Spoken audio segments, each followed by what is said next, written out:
I think I'm on. Yes, the circle did stop spinning. Hello, everyone. Today is day 2 of our 5 steps to becoming a great homeschool parent challenge. And yesterday we talked about don't do school at home. And I talked about how it's different. Homeschooling is different from classroom instruction. So we don't need to do the same kinds of things that they just have to do in public school, in private school, any kind of school setting, classroom setting. They have to manage their students. They have to get everybody doing pretty much the same thing at the same time, so they can keep track of everybody. And it's kind of hard to keep track of that many people.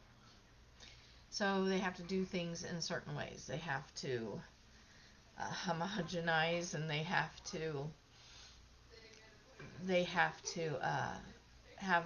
have generic ways of keeping track of how people are doing and how the students are learning. And we don't have to do that because we only have our kids. We have a smaller number of kids in a grade level at a time, at a certain level, unless you have twins. And even sometimes they can be quite different in their levels of development and their stages of development.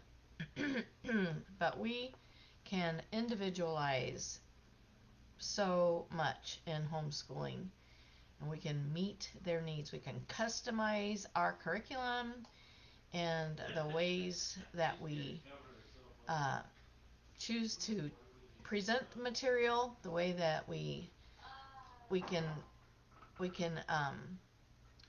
hear. I'm hearing noises. We can the wind must be blowing the thing on my door. We can use a lot of manipulatives. We can read aloud a lot. We can use different kinds of books. We can get books from the library.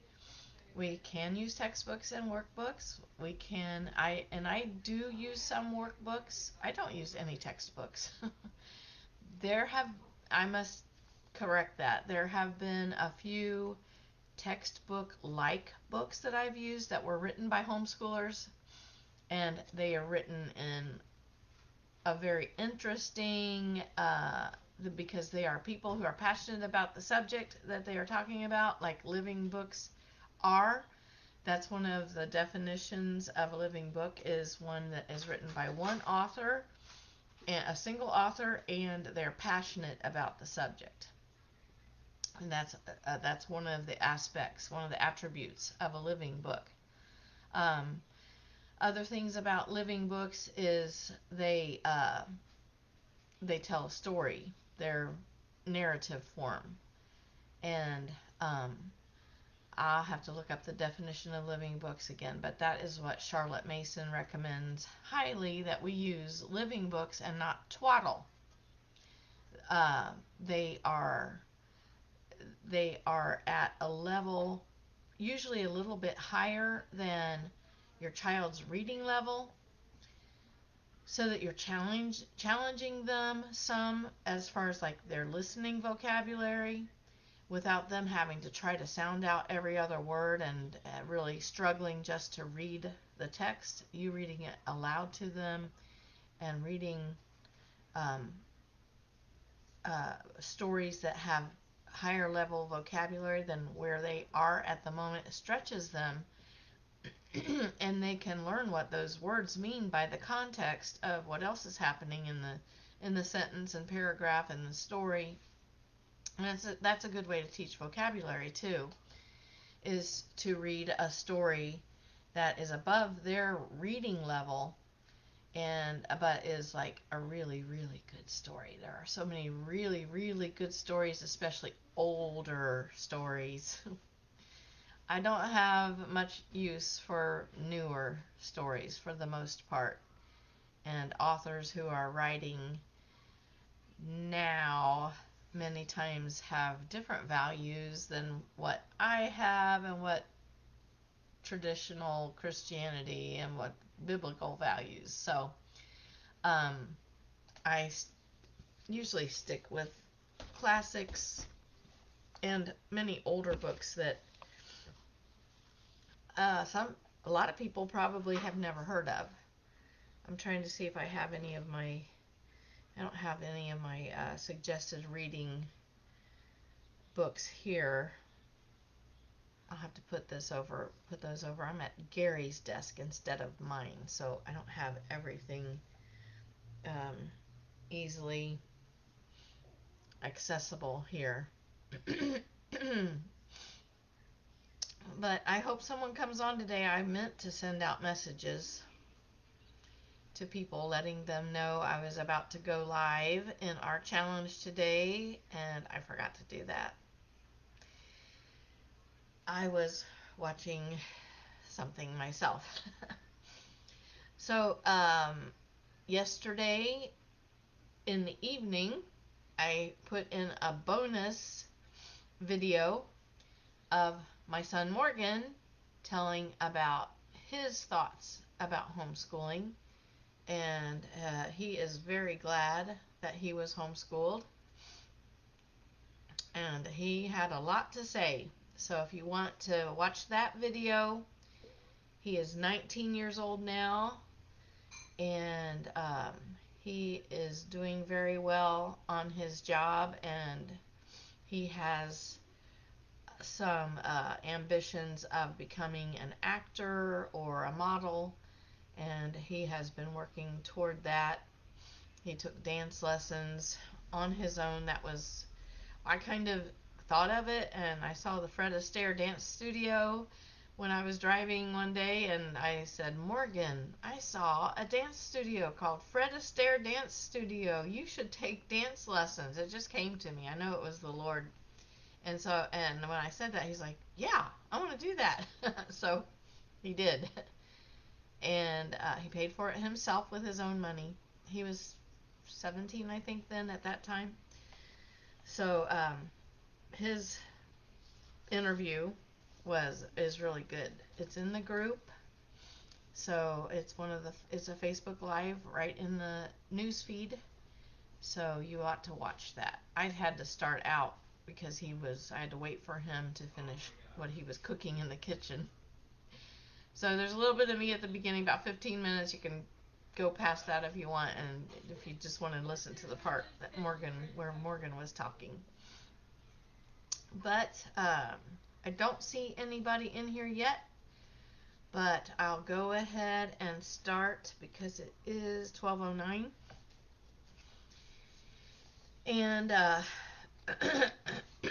this is an important part of teaching and being fair to our kids. If we don't wait and watch and pay attention and watch for signs of readiness in our kids, and I know he did so well. You would have thought he had prepared notes. It was off the cuff. I said, hey Morgan, since it's your day off, will you do a Facebook Live with me? And he's like, sure, when? I was like, as soon as you're ready, as soon as you can do it. Okay. And I said, I want you to talk about homeschooling and how you feel about it. And he's like, sure, I can do that. Yeah, he's amazing. Some of you guys, Anna, I think you do too. You have it too. The gift of gab, you get it from your daddy, and you definitely don't get it from me. But you guys can talk, and you have great things to say, and it just flows, and I admire you all. And I wish I had it, but I have to have notes. And sometimes even then I run out of things to say. I have to make new notes. I keep hearing a rattling at the door. It must be windy. I don't see the trees moving that much. Thank you for joining me, Anna. So I'll go ahead and get started with the topic for today, watch for signs of readiness. And as I was saying, if we don't do this with our kids, if we don't give them time to develop to the level that they need to be, to the stage of development, the place of understanding that they need to be before they can really take in new information or are ready to acquire a new skill, if we don't wait and we try to push them before they are ready, it's going to cause all kinds of problems. If you try to teach a skill or concept before a child is developmentally ready to understand or to cognitively process, or just, have the capability, have the physical ability to do it, the child feels pressure to perform something that's impossible for him. And this can lead to frustration, shame, anger, and a feeling that there's something wrong with him. It also produces frustration, anger, impatience, and unnecessary anxiety in the parent, because then you think, what's wrong with him? and it's the only thing that's wrong is that you've tried too soon, and it's okay to try, but don't expect them to be able to go ahead and do it and just like already be accomplished in it, because if they're not ready, they're not ready. We should observe our child in their play and their attempts to try something new. We should offer it to them. We should say, here, can you, like, I'm helping with this babysitting this little baby, our neighbor's baby, and I know he's at the stage where he's about to start crawling, and I'm helping him with that, even though I know what comes next. He'll be getting into everything, and everything will have to be baby proofed, and we'll have to really watch him then. But I'm helping him anyway by putting him up on his knees and cheering him on when he tries to scoot and when he gets up on his arms, and clapping for him. He loves to see me and hear me clapping for him. He's so cute. But anyway, we should encourage them to try something new, but not get on them, get upset at them, and be disappointed if they can't do it their first time. It takes time to learn new skills. And as adults, new skills to a baby or to a toddler or to a young child, they seem so easy to us. And they seem like we've always been doing them. We feel like, I've always known how to crawl. I've always known how to walk. I've always known how to write. And that's not true, but that's just the way we start feeling. And so when our children, especially writing, especially learning to hold a pencil and make it do what we want it to do and write in the way we want it to write, and process the what we are going to write, and then how to capitalize the first letter of a sentence and put a punctuation at the end, and all of that seems so simple to us now because it was a long time ago that we learned it. And so we can get really impatient with our children. And that's why I really stress watching for signs of readiness, because I don't want you to be impatient with your children. I know I did it too.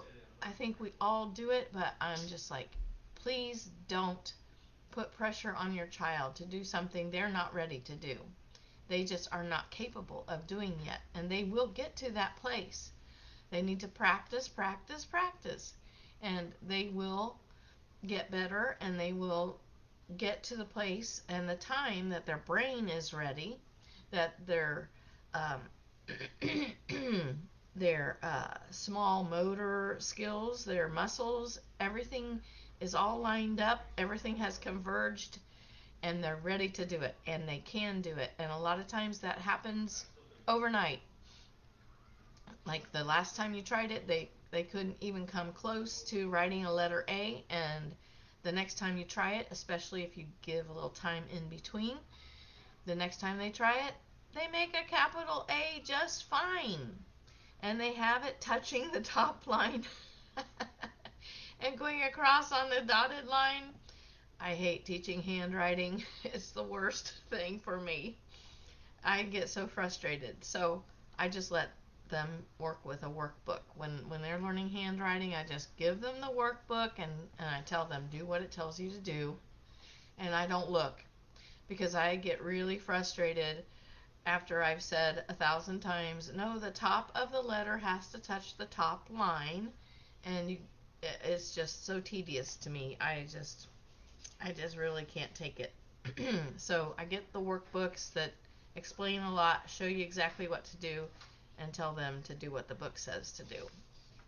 And then I don't look at it very often. And eventually they just start doing it. They just copy what's there, they trace over what's there, and they learn it that way. And I don't get all mad at them. So that's a readiness skill, definitely. Handwriting is something that they don't start out, most kids do not start out ready to do that at the time that we try to get them to do it. And I recommend holding off on that until they can write and draw and do all kinds of things, but to actually have lines on the paper where we're saying write the letter A, hold off on that. Unless you have a prodigy, a little probably girl, who says, I'm going to write my name, and just starts doing it. I know there are kids like that, but I sure didn't have any of them. So we should observe our child in their play and their attempts to try something new.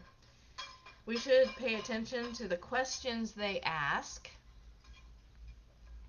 and the cute little things they say, like what Anna always did. She was always coming up with all these witty little sayings, and sometimes I would not really pay attention, but then other times I would catch what she said, and I would just start laughing because she put all these syllables and words together, and sometimes they were nonsense, but somehow they made sense. She learned, Anna, you learned from Rugrats, didn't you? Anna learned the wrong meaning and the wrong way to say a lot of words from Rugrats. But she was so funny. But pay attention to all their little things as much as you can. If you have a bunch of little Rugrats, sometimes it's harder to pay attention to each one of them. But watch what they're doing and think about what comes next, what they should be able to do next, and offer that. Offer chances to try the new skills that you know, like with the baby Luca over there, my baby Luca. I am kind of helping him with crawling and saying ba ba ba and ma ma ma and things like that to him. And as they get older, we still need to be introducing new skills and helping them along. A wordsmith from the time you could speak, Anna. Yes, you were. And you are definitely that now. Yes. You were so fun. And you are. You still are. So pay attention to the questions they ask and the cute little sayings that they come up with. And if they ask how many of something, you know they are ready to start learning to count. And so you can start teaching them, 1, 2, 3, count the objects, and make sure that you are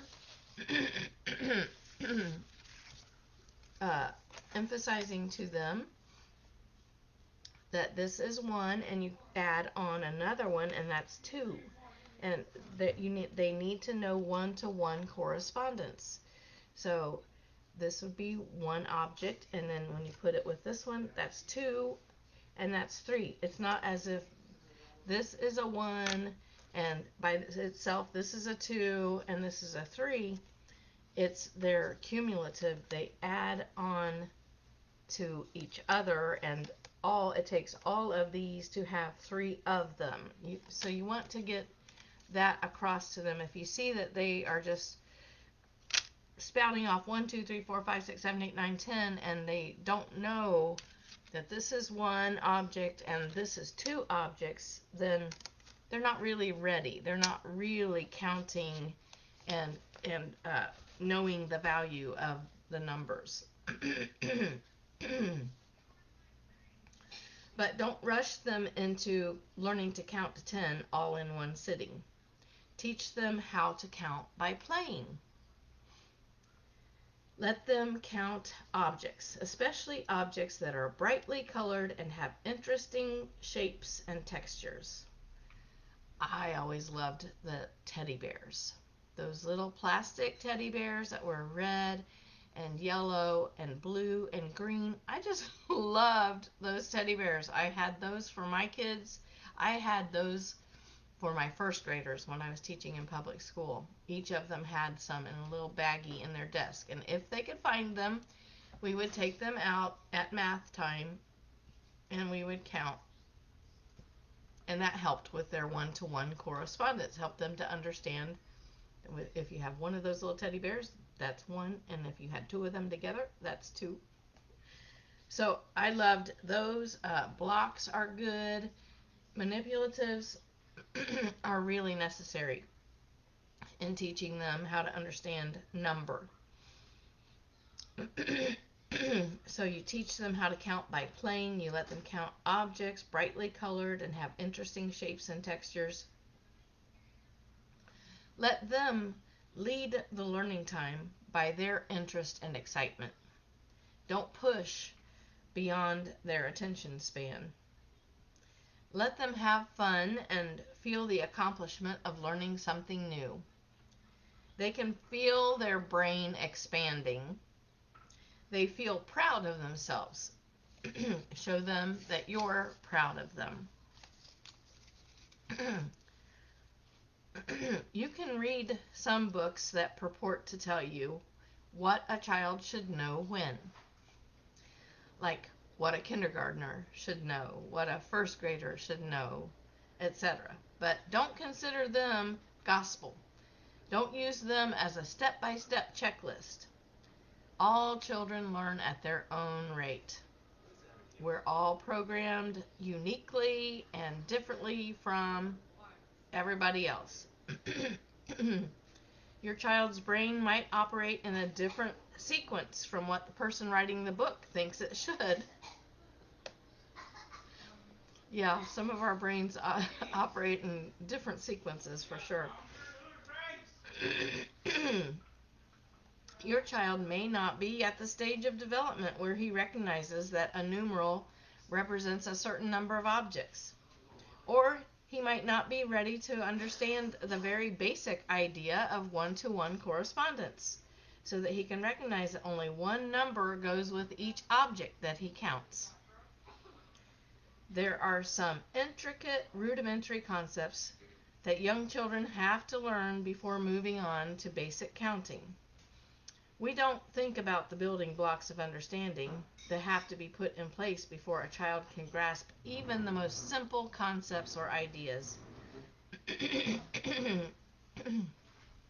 Sometimes a child will need to do lots of pieces or parts of a new skill with lots of practice before mastering it, no matter how simple or basic it may seem to us. It may stretch our patience and make us want to just go ahead and do it for them, but we need to let them go through the learning process unless it becomes obvious that they are not ready for it yet. And that goes back to watch for signs of readiness. And if they are getting frustrated and discouraged, then we should congratulate them for their efforts and redirect them to something else to do that they are already skilled in. You don't want to make them feel like there's something wrong with them, like they're dumb or they just can't do it and they'll never be able to do it, and like you're ashamed of them because they can't do it, or you're frustrated and you're mad at them and you think they're not even trying. I've been through all of that, so I know how it feels when you're trying to teach a child something new and sometimes they seem belligerent, like they don't even want to try, and sometimes that's a sign that they're just not ready for it. Other times, there can be other issues, but if it's a really young child and they're trying something for the first time or second or third time, and they start to resist, then it could possibly be that they are not ready for it yet. So keep that in mind, that at least that's a possibility. I always like this. I heard this example from Cindy Rushton. I used to go to all of her online courses for homeschooling, and she was talking about this very thing, where we can get so impatient and frustrated with our kids because they just don't seem to even be trying, and they aren't learning as fast as we want them to, and we're just really like, what's wrong with you? And see, there's that, they get the feeling something's wrong with them because we're saying, what's wrong with you? This is easy. What's your problem? But a great way for us to develop an understanding of how difficult it can be for a child to learn a new skill is for us, you the mom, me the mom, to try to write a sentence with the opposite hand from our dominant hand. If you're right-handed, try to write with your left hand. Try to write a word. For me, a word is hard. I really have a hard time writing anything with my left hand. Or a sentence. Try to write a sentence with just your left hand if you're right-handed, with your right hand if you're left-handed. Then we get an idea of how our child feels when they are learning how to form letters, or how to count, or what the letters and numbers are called. Everything is brand new and difficult for them at first. So we should keep this in mind and not try to rush them or get impatient with them when it's difficult for them. We should not assume that sloppy work, especially at first, means that they're not trying. We should shower them with praise and encouragement for their first efforts. Watch for signs of readiness and take advantage of teachable moments. Many children show that they're ready to learn to read when they point at a road sign while you're driving and they ask, "What does that say?" That has happened with my kids many times. And sometimes it'll be like, I think Anna was like, "I know that says stop." And I was just like, "Oh, wow." She's reading. My kids surprised me when they finally started reading, and it was usually after we had just like, let's not try phonics for a while. You are not getting it. And then suddenly they would say, "Oh, that says West Alexandria," or whatever, the sign that they see along the road, and that would be a big one. Do you remember that, Anna? I think you saw a stop sign and said, "I know that says stop." And encourage them. Even if they get it wrong, encourage them, and like, and don't ever laugh at their first efforts. Don't shame them. Don't make them feel like they shouldn't be trying to say new things or do new things. Never laugh at their first efforts, even if it seems really silly and it looks funny and inept, and what, I can't think of the word I want, but sometimes it can look really funny. Try not to laugh. I know sometimes they're just so cute, but try not to laugh at their first efforts because they're taking it very seriously. So if that happens, and that was educational TV and movies, you think? Yeah, you learned. Most of you learned to read from uh, well, the younger kids learned to read from those DVDs I had. What are they called? Oh my goodness. I can't even think of them now. I always recommend them to everybody, and I can't think of what they're called. I had you guys watch. You didn't watch Sesame Street that much, but you did learn a lot from the shows that you watched, and suddenly you were reading when I had just kind of given up on phonics with you. Leapfrog. Thank you, Anna. I'm glad you're on here. Leapfrog DVDs. Yeah. I know Emma and Emma especially, and Abby, probably Fiona and Garrett too, learned from Leapfrog. So those are good phonics videos that are very interesting and story oriented. So that's a good little tip for the kids practically teaching themselves to read, and you really don't have to work that hard as the teacher. So watch for teachable moments. It can be use the opportunity when you see them reading a stop sign or a sign along the road or something at home. Use that opportunity to explain the sounds that the letters make and how to blend them together to make that word. And just even if they've already obviously learned that, just reinforce that. It can be a very natural process. It doesn't have to take a long time, and it doesn't have to take daily drill.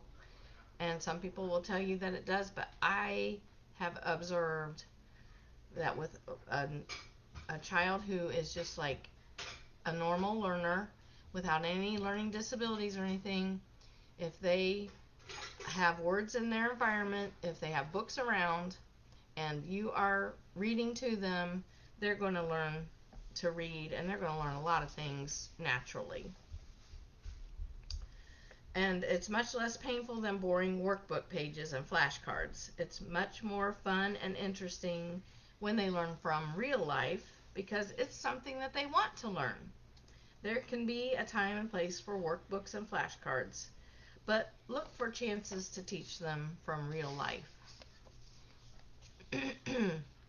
If we try to force them to learn something that they're not ready for, we risk damaging their self-image or causing them to dislike learning, which, as Morgan said, is the opposite of what we're trying to do in homeschooling. We're trying to teach them to love learning. Anna, do you love to learn new things? We want to teach them, and we want to instill a love and a desire for learning. And it's more important that they are ready and able to assimilate the new information than that we're able to check off a box on our checklist that says we covered a particular topic or lesson. If the child didn't really learn the information or skill, then we really didn't cover it at all. So, watching for signs of readiness and really encouraging their first efforts at learning a new skill, a new word, a new math operation, anything, we really need to applaud their efforts and never make fun of them, and don't let siblings make fun of them. It's kind of hard to control that, but let them know that that's not good.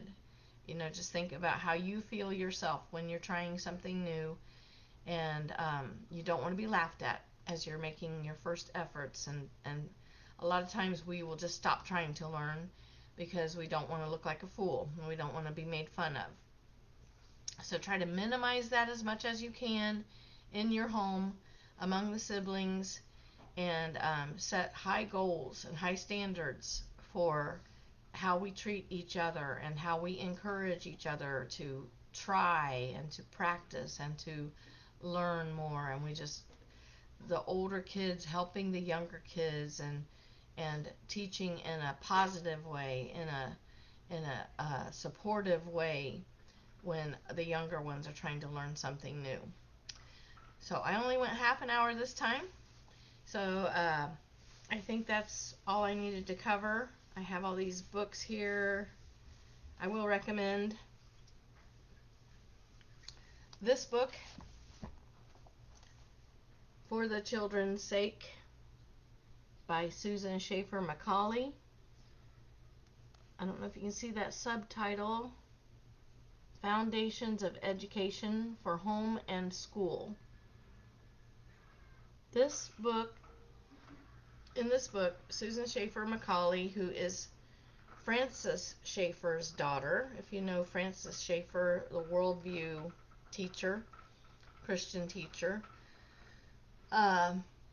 she discovered Charlotte Mason principles when she was looking for the kind of school that she wanted for her children, and wasn't really happy with the schools that she was trying out with her children when they were young.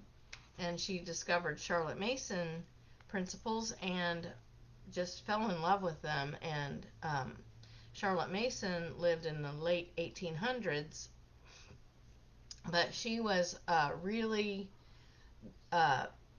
smart, intelligent, brilliant woman who came up with this method of teaching.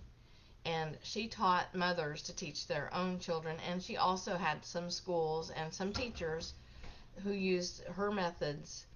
And it had to do with the things that I've talked about: narration, and reading living books, and doing art study and music study with children, even Shakespeare, even when they're young.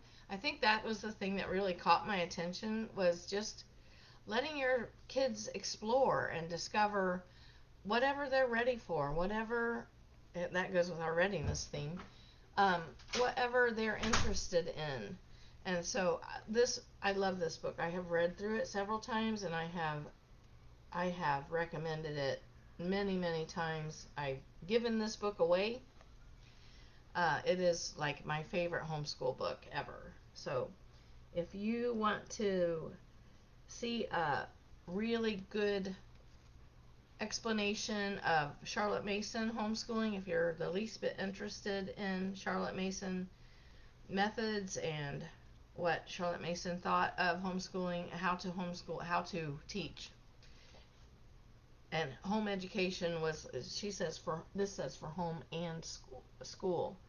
So she was not against schools, but she knew that we mothers could teach our own children using these methods. And some of her main points are that children are born persons, and at the time that she was writing, the people in society in general had a pretty low opinion of children, and they did not, it was like children should be seen and not heard, and they just didn't value children very highly in her time. And but even now, children are born persons. You know, even in our times, we have to really I see a cat. Hi, Goldie. We have to really emphasize in our culture that children are born persons, and they are persons already in the womb. And then she talked also about authority and freedom. She talked about habit training, which I have not really been good at. She talked about how education is a science of relationships. And so it's more of thinking of knowledge and imparting knowledge. You know how that saying, I even posted it in the group, that education is not the filling of a pail, but the lighting of a fire. And I think she would have agreed, Charlotte Mason would have agreed with that, and Susan Schaefer Macaulay would have, that we're not just pouring a bunch of knowledge into our kids. That's not real education. We are introducing them. We are making available. We are materials that they can learn from, and just encouraging their learning, and we're a facilitator of learning for our children. And so that is a whole different way of looking at the education process than what the schools are able to implement with their factory model and the conveyor belt and the cookie cutter approach. We know that all children are different, and all children are born persons, and they should develop into the person that God made them to be, and not just like everybody else, and not just go through this curriculum at the same speed that everybody else does, and if they don't, they get a bad grade. And that's just how in a classroom it has to be with a lot of kids. But we don't have to do that. We're not limited to that in homeschooling. So, Anna, thank you for joining me today, and I hope others come and watch the replay. And I don't know if I'll have a bonus session tonight unless Anna wants to come over and do a Facebook Live with me and talk about what she thinks about homeschooling. And that might happen. I don't know. It can be a surprise for all of us. So if I don't come on tonight with Anna or somebody else, I'll see everyone tomorrow at noon. The topic tomorrow will be determine the learning styles of your children. And that's important too. That helps a lot. And Morgan touched on that a lot in what he said. What Morgan said last night reinforced so much of what I said yesterday and today. That boy, he could represent homeschooling, and he does wherever he goes. He is sold on homeschooling, and he's so glad that he was homeschooled. I am so glad I was able to homeschool my kids. I don't know if any one of my kids would have done very well in public school, as independent and individualistic as they are. But I'm so thankful that I've been able to homeschool all of my children. So there you go. Everybody, remember to be patient with your children. And watch for their readiness, and don't try to push and force learning, because they probably won't really learn it. If they even seem to somewhat learn it, it's not going deep until they're ready for it. So always remember that as you are. And with the ADHD, yeah. We didn't really acknowledge that all those years as my kids were growing up, but we think that there is some of that in some of my kids. I think they all say they have it now. But they did great, even with that, right? So everybody have a great day, and I'll see you tomorrow, if not before. Noon, please try to come live during at the noon Central Time. And if you can't, make sure you watch the replay and come into the group and introduce yourself like Kayla did yesterday. And just introduce your kids and what you're doing with homeschooling, or if you're thinking about homeschooling, or just how you're doing in general. I would love to see some faces and hear some voices and get some interaction going in the group. All right, I will see you tomorrow, if not before.